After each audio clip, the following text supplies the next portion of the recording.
ನೋಡ್ಬೇಕು, ಟಿವಿದಲ್ಲಿ ನೋಡ್ಬೇಕು ರಾಗಿ ನೋಡಪ್ಪ ಇದೇ ಥರ ರಾಗಿ ಬೆಳೀತಾ ಇದ್ದೀವಿ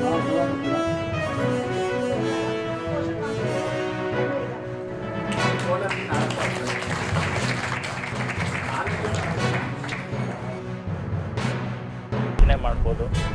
ಆಮೇಲೆ ಯಾವ ರೀತಿ ನಾವು ಇಂಟಿಗ್ರೇಟೆಡ್ ನ್ಯೂಟ್ರಿಯೆಂಟ್ ಮ್ಯಾನೇಜ್ಮೆಂಟ್ ಅಂದರೆ ಸಮಗ್ರ ಪೋಷಕಾಂಶಗಳ ನಿರ್ವಹಣಾ ಪದ್ಧತಿಗಳೇನು, ಅದರಿಂದ ನಮಗೆ ಭೂಮಿಯ ಉಳಿಸ್ಲಿಕ್ಕೆ ಏನೇನು ಅನುಕೂಲಗಳಾಗ್ತವೆ, ಇದರಲ್ಲಿ ಏನೇನು ತಂತ್ರಜ್ಞಾನಗಳಿದ್ದಾವೆ, ಏನೇನು ಹೊಸ ಒಂದು ವಿಧಾನಗಳಿದ್ದಾವೆ, ಅದ್ರ ಬಗ್ಗೆ ಸಂಪೂರ್ಣವಾಗಿ ಸಮಗ್ರವಾಗಿ ರೈತರಿಗೆ ಮಾಹಿತಿ ಕೊಡಬೇಕು ಅಂದ್ಬಿಟ್ಟು ಈ ಒಂದು ಕೃಷಿ ಭೂಮಿ ಉಳಿಸಿ ಅಭಿಯಾನನ ನಾವು ಇಲ್ಲಿ ಹಮ್ಮಿಕೊಂಡಿದ್ವಿ.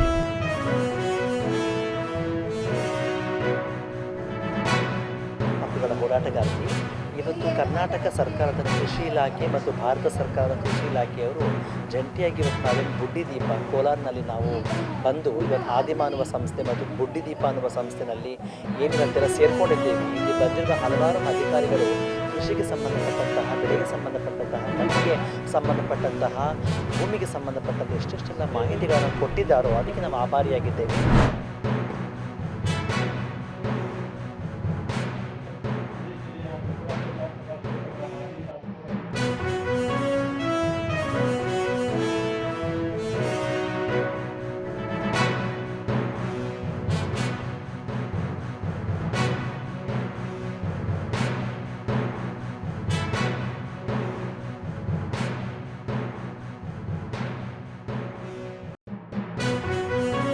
ಸ್ವಲ್ಪ ಜನರ ಅನಿಸಿಕೆ ಇದೆ, ಅದನ್ನು ಸರಿಪಡಿಸುವಂಥದ್ದಕ್ಕೆ ಈಗಾಗಲೇ ನಾವು ಕ್ರಮ ಕೈಗೊಂಡಿದ್ದೇವೆ.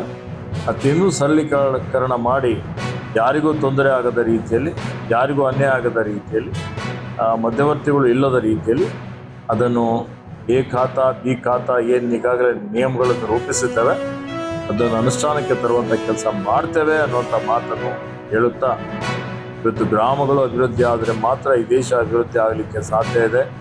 61% ಜನ ಗ್ರಾಮೀಣ ಭಾಗದಲ್ಲೇ ವಾಸ ಮಾಡ್ತಾ ಇದ್ದಾರೆ. ಹೀಗಾಗಿ ನನ್ನ ವಿನಂತಿ, ಎಲ್ಲ ಗ್ರಾಮ ಪಂಚಾಯತಿ ಗ್ರಾಮೀಣ ಭಾಗದಲ್ಲಿರುವಂಥ ಎಲ್ಲ ನಮ್ಮ ಜನರು ವಿಶೇಷವಾಗಿ ಸ್ವಚ್ಛತೆ ಮತ್ತು ಗ್ರಾಮೀಣ ಆಸ್ತಿಗಳನ್ನು ಸಂರಕ್ಷಣೆ ಮಾಡುವಂಥದ್ದು.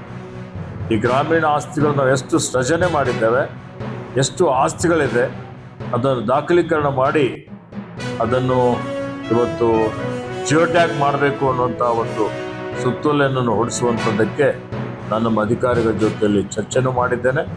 ಯಾಕೆಂದರೆ ಆಸ್ತಿ ಅದರಲ್ಲಿ ವಿಶೇಷವಾಗಿ ಭಾಗದಲ್ಲಿ ಬೆಂಗಳೂರು ಇರ್ಬೋದು, ಬೆಂಗಳೂರು ಗ್ರಾಮೀಣ ಇರ್ಬೋದು, ಇಲ್ಲಿ ಭೂಮಿ ಏನಿದೆ ಬಂಗಾರದ ಬೆಲೆ ಭೂಮಿ ಇದೆ.